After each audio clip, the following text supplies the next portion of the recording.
Hello, everybody. Welcome into the Fantasy Pros Football Podcast. I'm Ryan Wormeli, joined today by Andrew Erickson and Pat Fitzmaurice. Fellas, how are we doing? Erickson, you have a special day coming up later this week.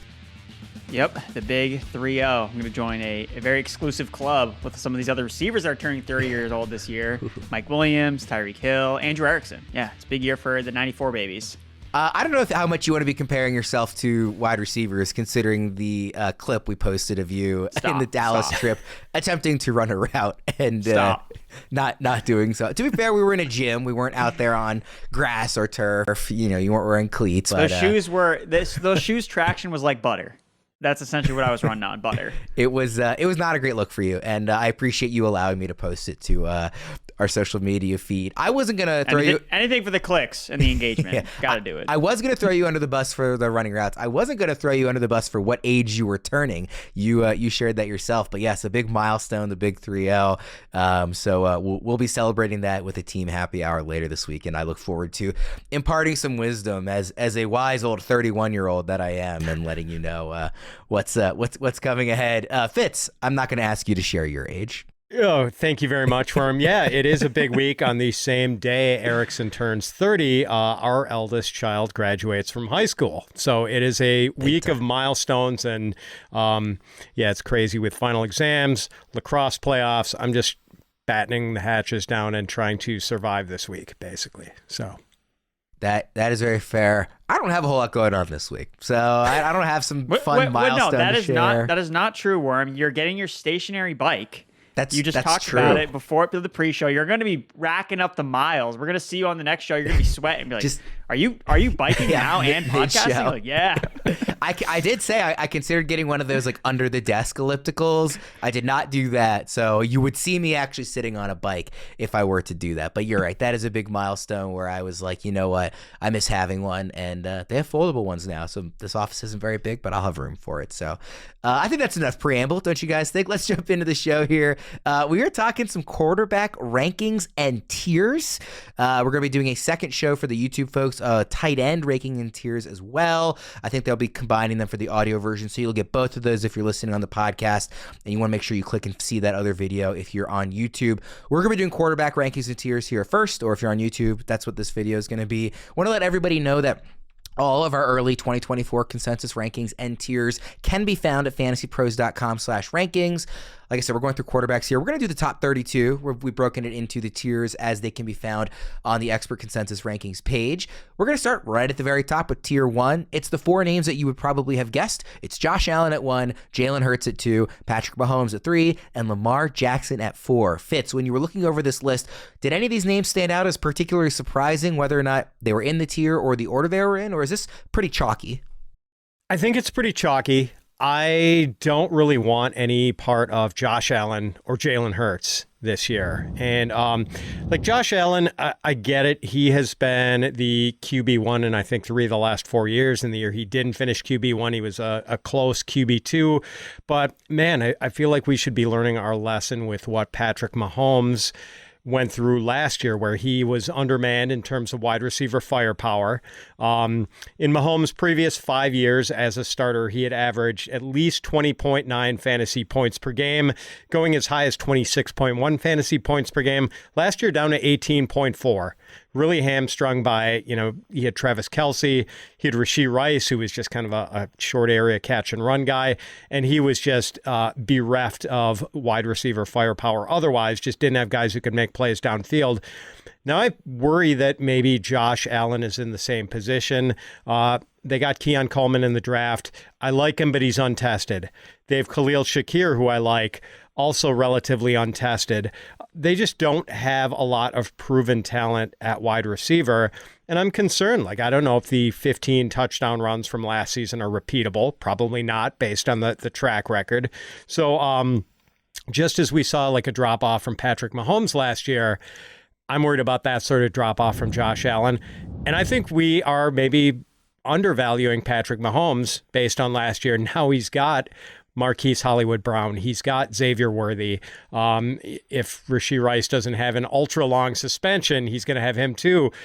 his cupboards are full again at wide receiver, so I'm kind of all in on Mahomes. And Hurts, it's just, we saw a drop-off in his passing numbers last year. Goes from 8.0 yards per attempt to 7.2. 15 interceptions. He had kind of a bad year without Shane Steichen, who had been his offensive coordinator the 2 previous years. Steichen takes the Colts head coaching job.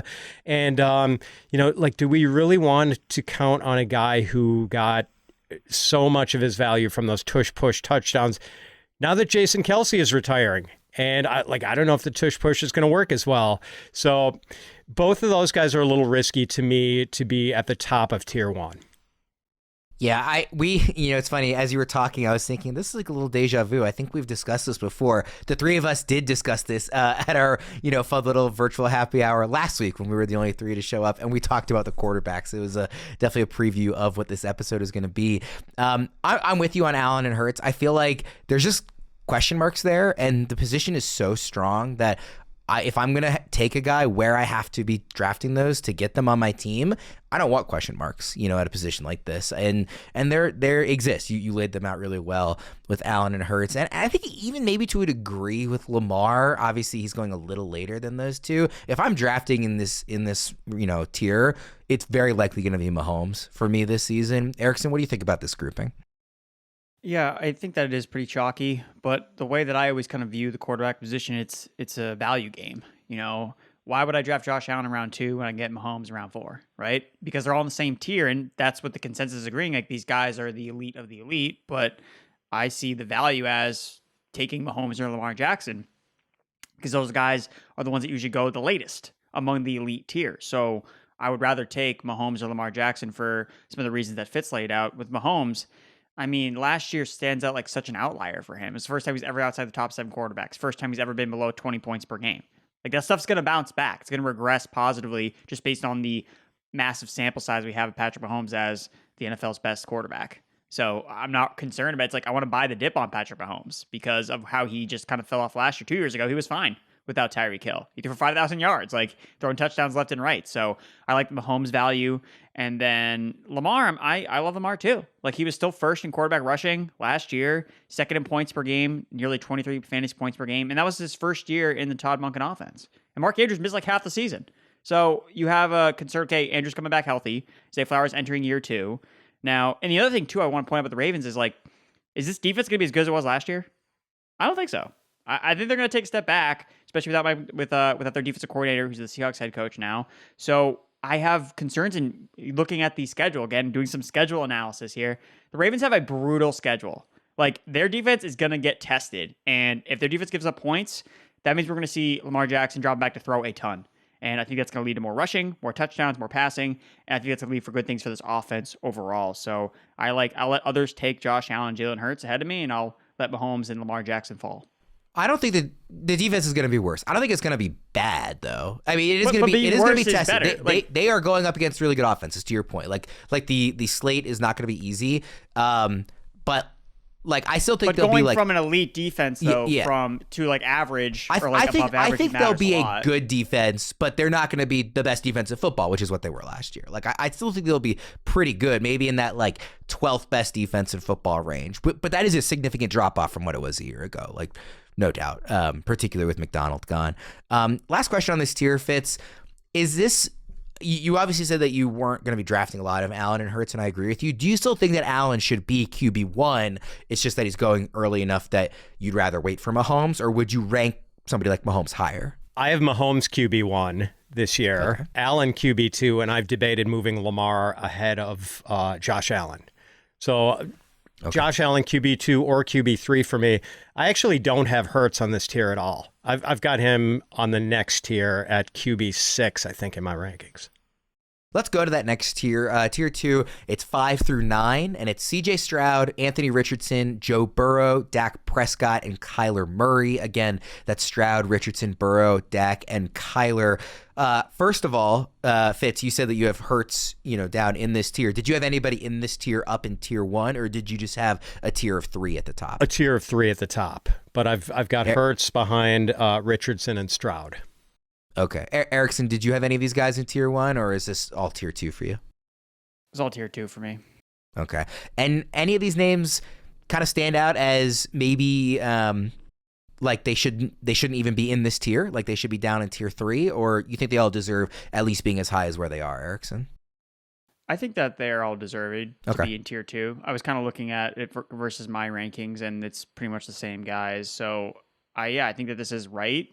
It's interesting though, because I think that this tier is not, it's not an exact round, right? This tier is like kind of goes beyond like rounds 4 to round like 6, 7, 8 potentially. So even though they're in the same tier, the market's not really viewing them as that because they go several rounds apart. Whereas in the elite tier, the top 4 guys, like those guys all go basically end of round 2, round 3. Like that's where they basically are always being drafted in some of these best ball drafts and some of the ECR rankings. So for me, what kind of stands out is I just think CJ Stroud is, again, I don't want to say he's like, I think he's just overvalued here. Like, why would I draft CJ Stroud in round 4 based on solely his passing efficiency, because he's not a rushing quarterback, even though he can move. He did not rush at all last year.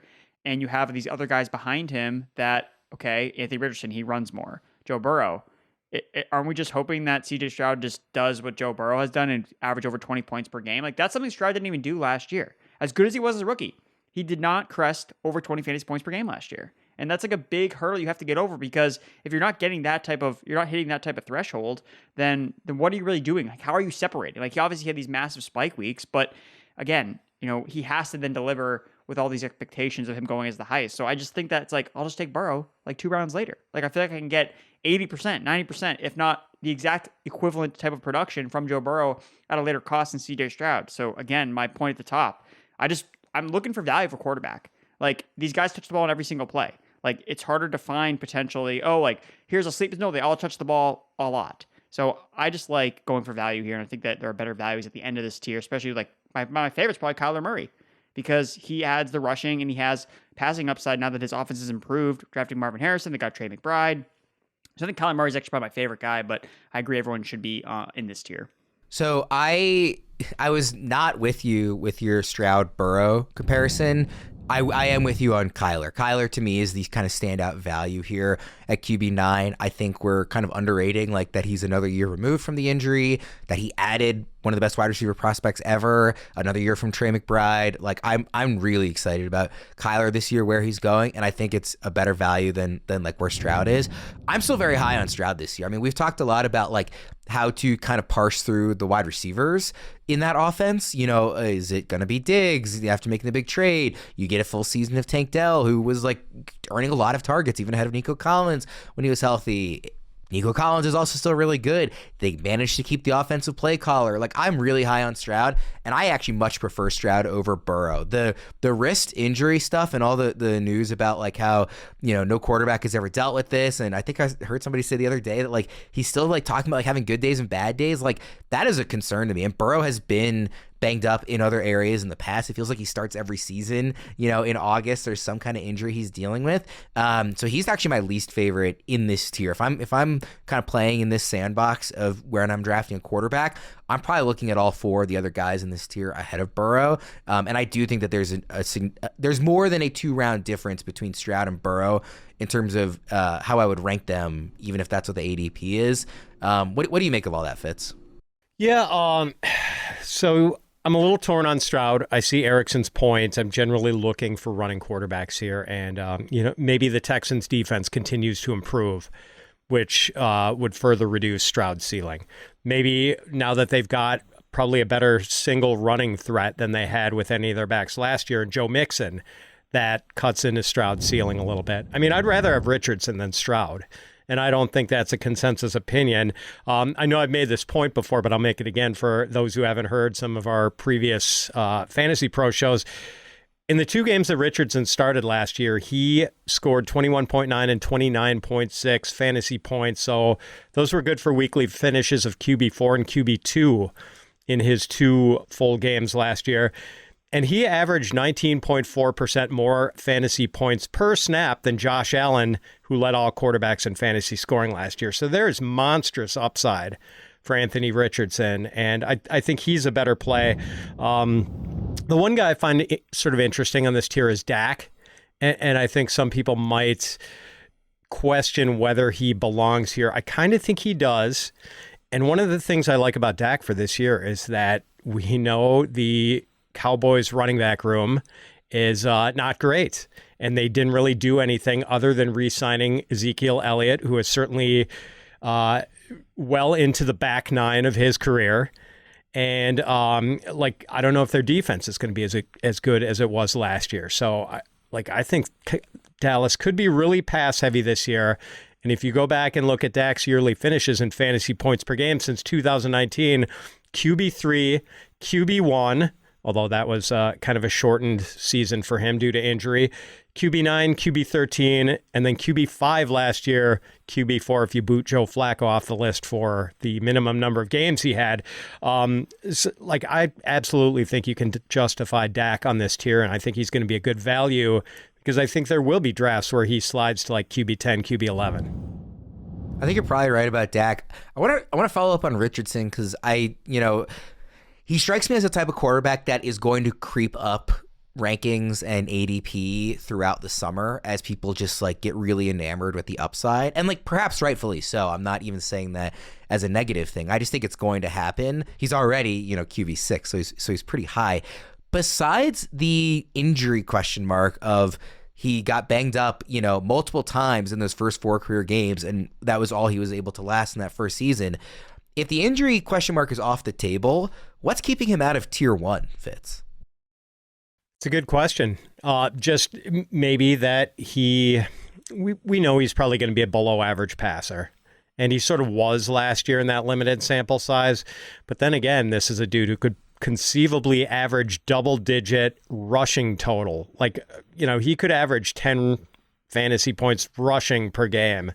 And if that's the case and the passing numbers are just gravy, that is a pretty high floor for this guy, and you just have to hope he stays healthy.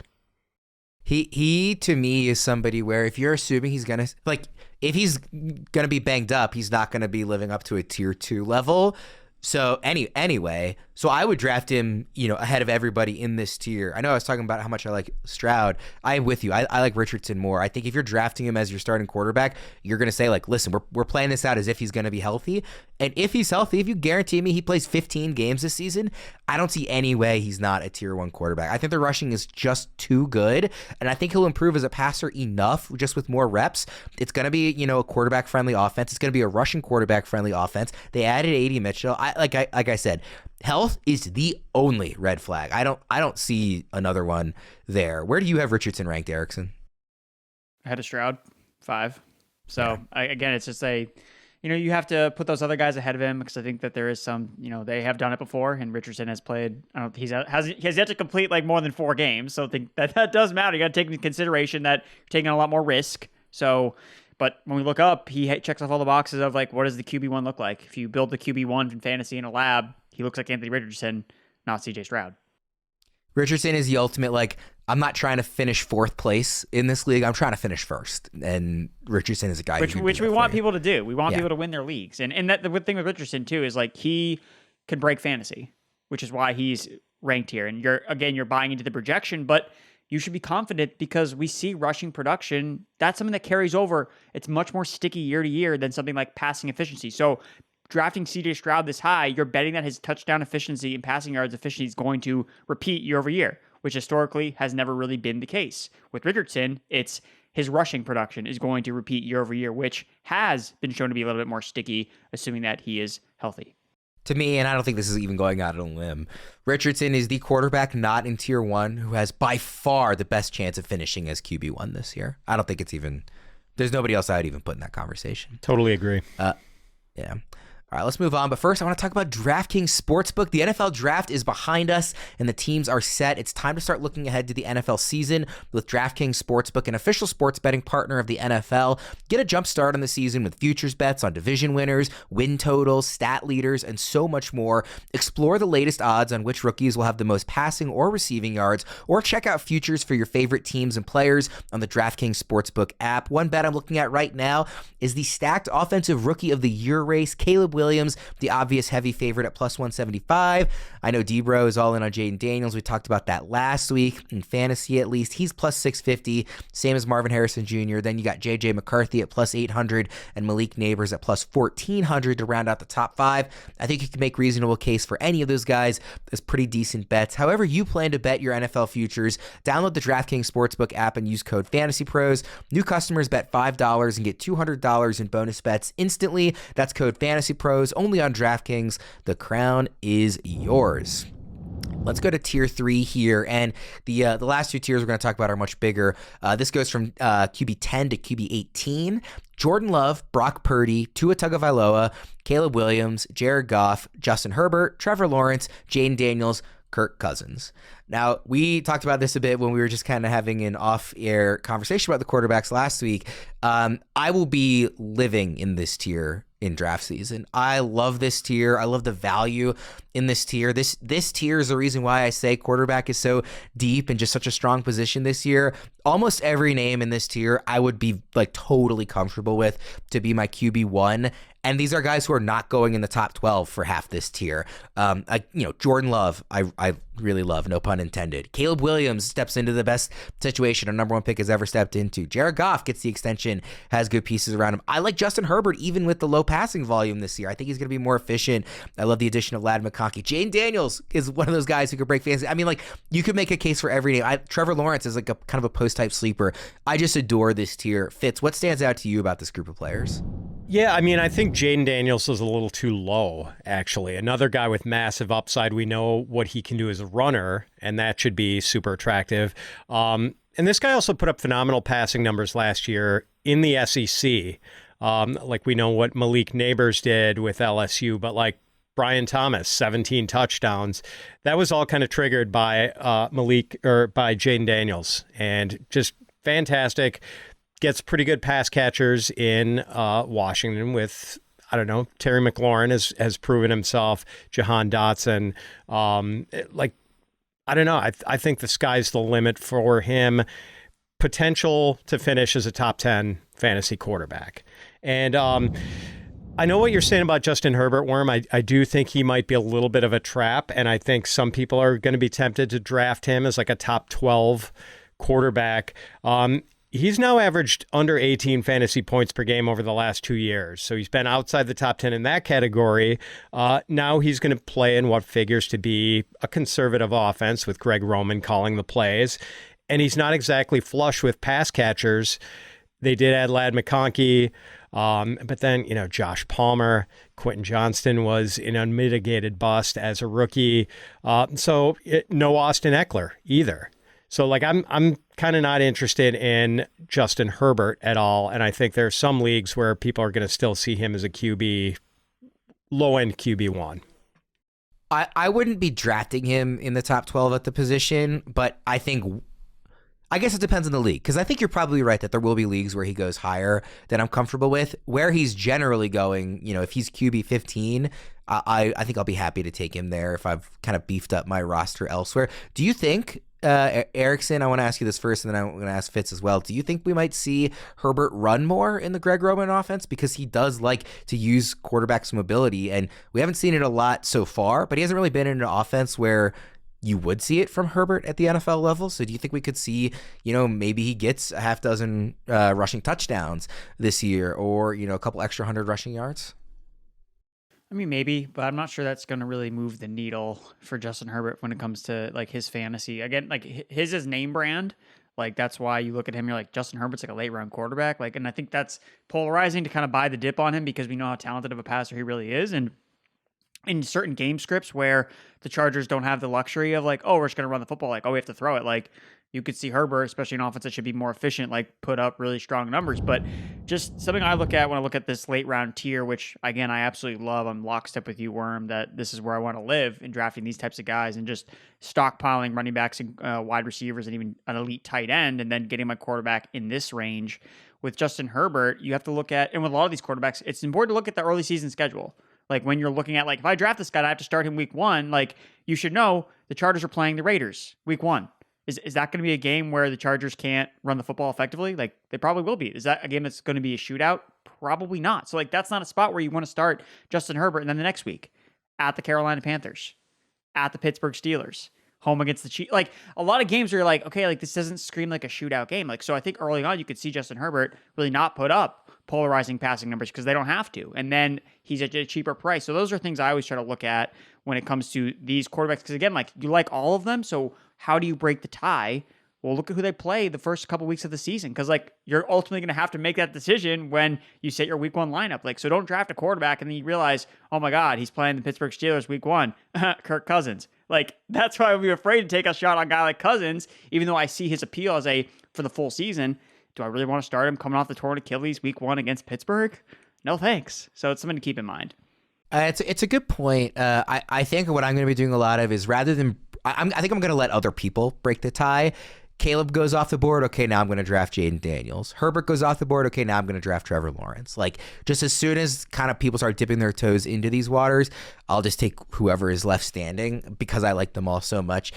Quickly, Fitz, what did you think about Herbert potentially maybe being more mobile this year in that offense? Possible. I mean, what's his high in rushing yardage? Like 300, 305 yards, something like that for a single season. Like maybe he gets to 500 or so, maybe gets a single season high in rushing touchdowns. But I, like Erickson said, I don't know if it's going to be enough to really move the needle. Can I ask you guys about Tua? I'm curious what you think about him and whether he's a viable, like, wait on quarterback option. What do you think, Erickson? I think so, because when you look at the schedule to start the year, and Miami plays really good in the warm weather. They're playing at home in a bunch of games. So yeah, Tua, as a guy I think that you want to draft, is a late round quarterback because he's good at the beginning of the season. And then, like every other year we've seen with the Dolphins, their offense starts to fall off. And then you just got to make sure you get out at a certain time. Once the calendar flips to November, all right, you got to be concerned. Right now, I got to find a new quarterback to kind of attach my roster to. So yeah, I think that a lot of these guys are viable. But Tua, I mean, he led the NFL in passing yards last year, and he's going to have Tyreek Hill at his healthiest. Odell Beckham, Jalen Waddle. Like week 1, those guys should all be like ready to go.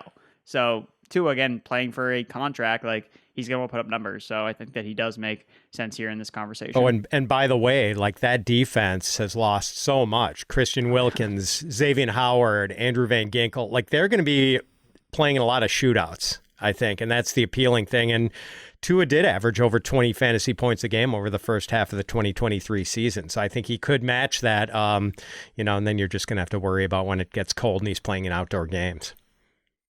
Yeah, he's a really difficult guy to rank because I'm really confident that when the weather's good, he's going to be a really viable, starting fantasy quarterback. And I'm pretty confident that when the weather's bad, he won't be.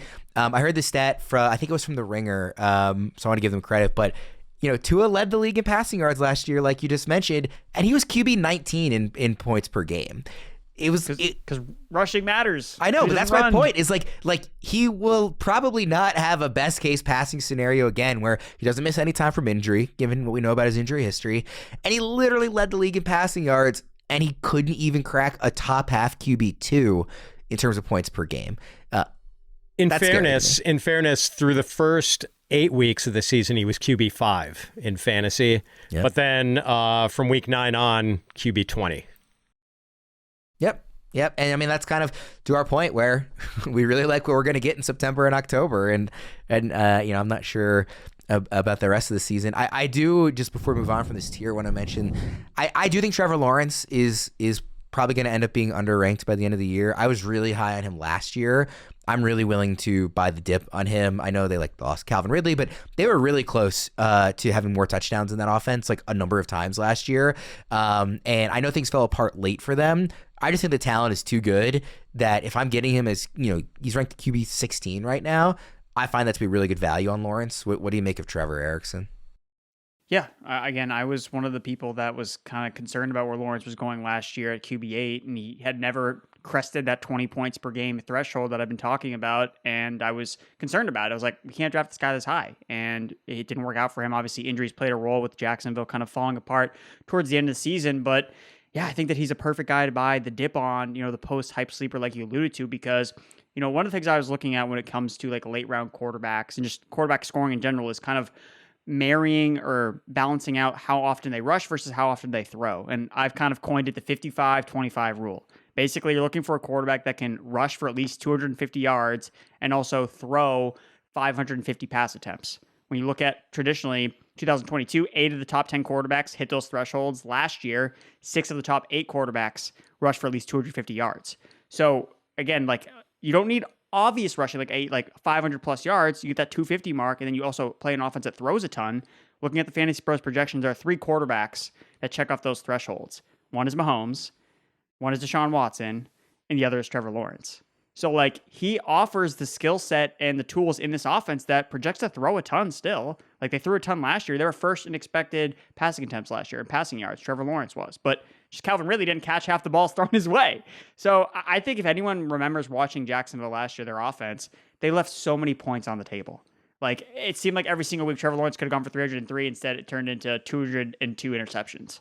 Like they left a lot on the table. So now that the price is so suppressed for Trevor Lawrence and all the shine is on Stroud and is on Anthony Richardson, Jacksonville still plays in that division. Like he's going to have to go up against those quarterbacks consistently. So I think the AFC South is going to be a lot of fun. There's going to be a lot of fireworks. I think Trevor Lawrence is like one of the cheapest ways to get access to a lot of that upside.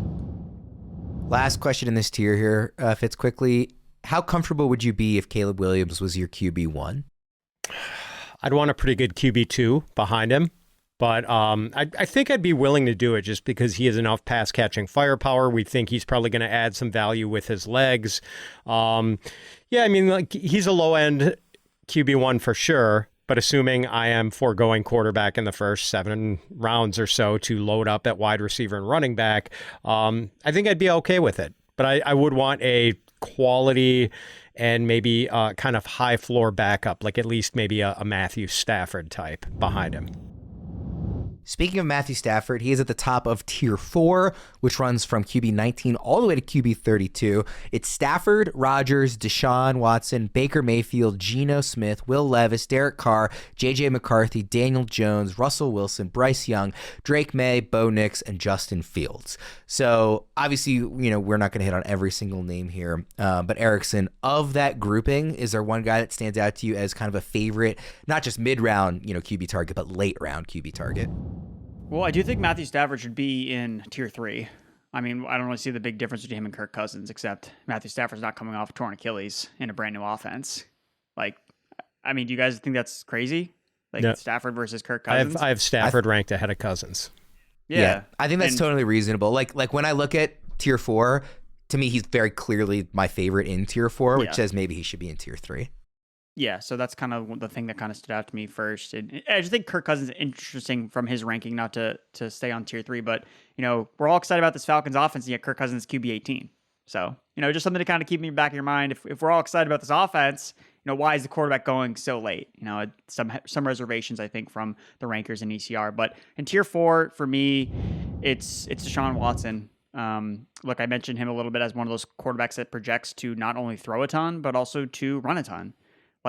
And that's really it from him. It's not because of the passing, because, look, we talked about Anthony Richardson. We're not even sure how good of a passer he is, but we're still going to draft him as a QB5 because he's going to run. Now, I'm not saying Watson's going to run as much as Richardson is, but Watson ran last year. He went 5-1 as a starter. We've seen this offense has a lot of weapons between Njoku, Amari Cooper. They added Jerry Jeudy. They have Elijah Moore.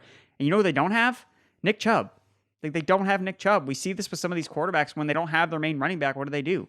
They rely on the passing game. So, yes, Deshaun Watson has left so much to be desired from his real life play on the Cleveland Browns, but he does things in fantasy football that you want to have happen.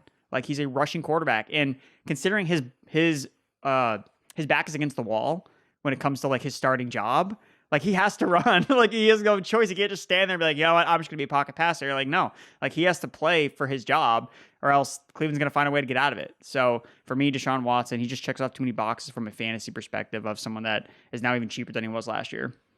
Fitz, who stands out to you in tier 4? Watson's a good one. And to Erickson's point, if you have him in most one quarterback leagues, as a backup or something, a flyer, it's pretty low investment level, and you could easily get rid of him and just waive him if he doesn't pan out, if his arm is shot or something. I guess the 2 guys I'm most intrigued by in this tier are Will Levis and Daniel Jones. Daniel Jones was a pretty useful fantasy commodity 2 seasons ago. And everything sort of worked for him in that Brian Dable offense. He wasn't really efficient, averaged under 7.0 yards per pass attempt, but we know he provides value with his legs. And now he's got like the first really good wide receiver he's ever played with in the NFL in Malik Neighbors. So I'm kind of intrigued by that. But on the other hand, like it could be 1 or 2 bad games and he's benched in favor of Drew Lock. So interesting possibilities both high and low there. And then Levis just has so much pass catching talent around him. Now with Calvin Ridley added, he's already got DeAndre Hopkins. They bring in Tyler Boyd. I wonder if that's going to be enough to help this guy succeed, or if he's just not that guy. Like we know he's sort of like the discount version of Josh Allen, right? Like all the arm talent in the world, can add some value with his legs, but like he's erratic. We saw him throw 4 touchdown passes in his first start, and then I think he threw 4 more over his next 8 games. But like, is there enough around him to like really help him succeed, or is he just not good enough to be fantasy relevant? We're going to find out. We'll wrap the court. Go ahead. Oh, can I say I'll follow up with Fitz?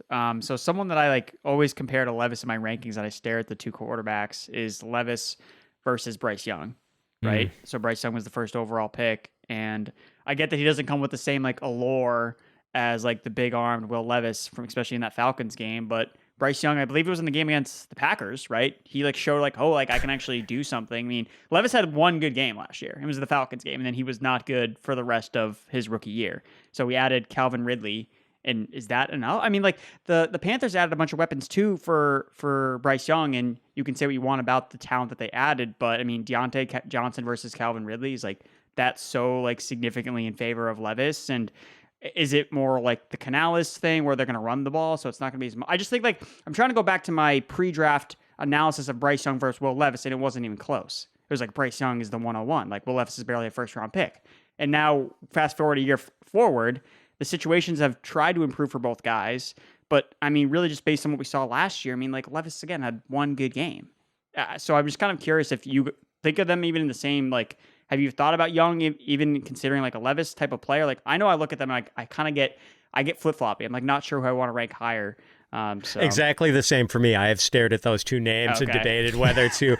Okay, and yeah, like the arm talent is a thing for me. Like maybe Bryce Young just doesn't have a strong enough arm to ever be anything more than like an average at best NFL passer.